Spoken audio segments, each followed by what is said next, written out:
आज राजा रहुगण का प्रश्न और भरत जी का समाधान।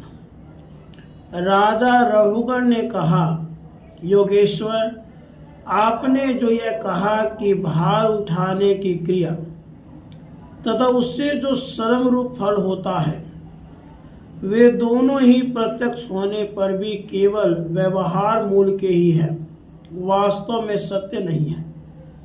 वे तत्व विचार के सामने कुछ भी नहीं ठहरते। सो इस विषय में मेरा मत चक्कर खा रहा है और आपके इस कथन का मर्म मेरी समझ में नहीं आ रहा है। जड़ भरत जी ने कहा, पृथ्वीपते, यह देह पृथ्वी का विकार है, पाषाण आदि से इसका क्या भेद है? जब यह किसी कारण से पृथ्वी पर चलने लगता है तब इसके भारवाही आदि नाम पड़ जाते हैं। इसके दो चरण हैं, उनके ऊपर क्रमशः टखने, पिंडली, घुटने, जांग, कमर, वक्षस्थल, गर्दन और कंधे आदि अंग हैं।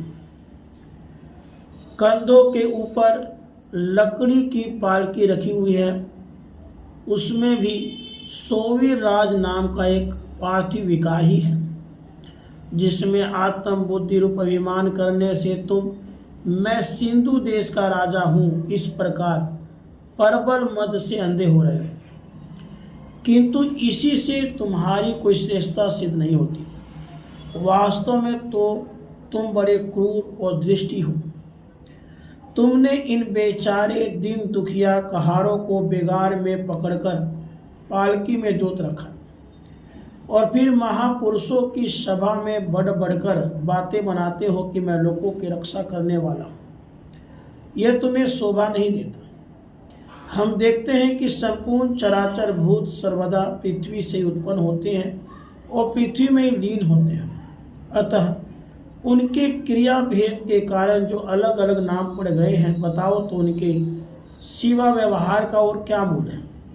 इस प्रकार पृथ्वी शब्द का व्यवहार भी मिथ्या ही है, वास्तविक नहीं है, क्योंकि यह अपने उपादान कारण सूक्ष्म परमाणुओं में लीन हो जाती है और जिनके मिलने से पृथ्वी रूप कार्य की सिद्धि होती है, वे परमाणु अविद्यावश मन से ही कल्पना किए हुए हैं, वास्तव में उनकी भी सत्ता नहीं है। इसी प्रकार और भी जो कुछ पतला, मोटा, छोटा, बड़ा, कार्य, कारण, चेतन, अचेतन आदि गुणों से युक्त द्वैत प्रपंच है, उससे भी द्रव्य, स्वभाव, आशय, काल और कर्म आदि नामों वाली भगवान की माया का ही कार्य समझो। विशुद्ध परमात्म रूप अद्वितीय तथा भीतर बाहर के भेद से रहित परिपूर्ण ज्ञान ही सत्य वस्तु है। वह सर्वांतवर्ती और सर्वथा निर्विकार है। उसी का नाम भगवान है। उसी को पंडित जन वासुदेव कहते हैं।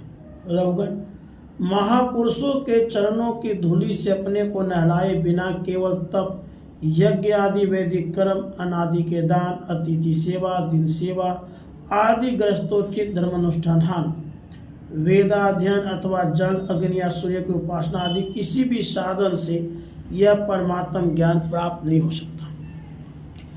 इसका कारण यह है कि महापुरुषों के समाज में सदा पवित्र कीर्ति श्री हरि के गुणों की चर्चा होती रहती है, जिससे विषय वार्ता तो पास ही नहीं फटकने पाती, और जब भगवत कथा का नित्य प्रति सेवन किया जाता है तब वह मोक्ष आकांक्षी पुरुष की शुद्ध बुद्धि को भगवान वासुदेव में लगा देती है। पूर्व जन्म में मैं भरत नाम का राजा था। ऐहिक और पारलौकिक दोनों प्रकार के विषयों से विरक्त होकर भगवान की आराधना में लगा रहता था, तो भी एक मृग में आसक्ति हो जाने से मुझे परमार्थ से भ्रष्ट होना पड़ा और अगले जन्म में मृग बनना पड़ा। किंतु भगवान श्री कृष्ण की आराधना के प्रभाव से उस मृग योनि में भी मेरी पूर्व जन्म की स्मृति बनी रही। इसी से अब मैं जन संसर्ग से डरकर सर्वदा असंग भाव से गुप्त रूप से ही विचरता रहता हूँ। सारांश यह है कि विरक्त महापुरुषों के सत्संग से प्राप्त ज्ञान रूप खड्ग के द्वारा मनुष्य को इस लोक में ही अपने मोह बंधन को काट डालना चाहिए। फिर श्री हरि के लीलाओं के कथन और श्रवण से भगवत स्मृति बनी रहने के कारण वह सुगमता से ही संसार मार्ग को पार करके भगवान को प्राप्त कर सकता है।